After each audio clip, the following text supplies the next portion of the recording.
പമ്പാ നദിയിൽ കാനനവാസന് ആറാട്ട് നടത്തി തിരികെ എത്തി കൊടിയിറക്കുന്നതോടെ ശബരിമലയിലെ പൈങ്കുനി ഉത്സവത്തിന് സമാപനമാകും. ആചാരനിറവോടെ ഇന്നലെ നടന്ന ഭഗവാന്റെ പള്ളിവേട്ടയ്ക്ക് നിരവധി ഭക്തർ സാക്ഷിയായിരുന്നു.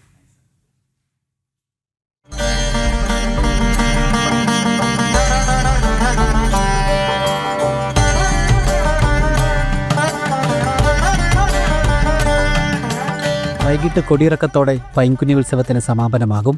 9ാം ഉത്സവമായ ഇന്നലെ ഭഗവാന്റെ പള്ളിവേട്ട നടന്നു.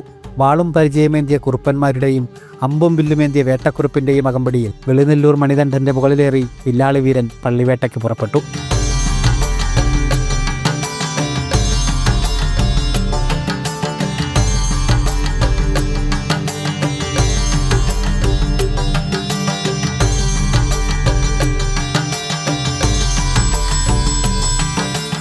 ശരംകുത്തിയിൽ തയ്യാറാക്കിയ ചെറിയ വനത്തിലായിരുന്നു പള്ളിവേട്ട. റാന്നി പുന്നമുട്ടിൽ കുടുംബക്കാരുടെ നായാട്ടുവിളിയും ശരംകുത്തിയിൽ നടന്നു. നാലുകുറ്റിയാസാക്കന്മാരെയും പള്ളിവേട്ട കാട്ടിക്കൊണ്ട് അവിടുന്ന് ആയപോലെ സമ്മാനങ്ങളും വാങ്ങിക്കൊണ്ട് അവിടെ നിന്നും വിളിച്ചാർത്തെടുത്ത് പശുക്കൊല്ലി പതച്ചാത്തനെ പരിഹാരവും നിലത്തുകൊണ്ട് പരിഹാരവും ചെയ്ത് കൊലവിളി നാലും വിളിച്ചു കൊള്ളുവിൻ.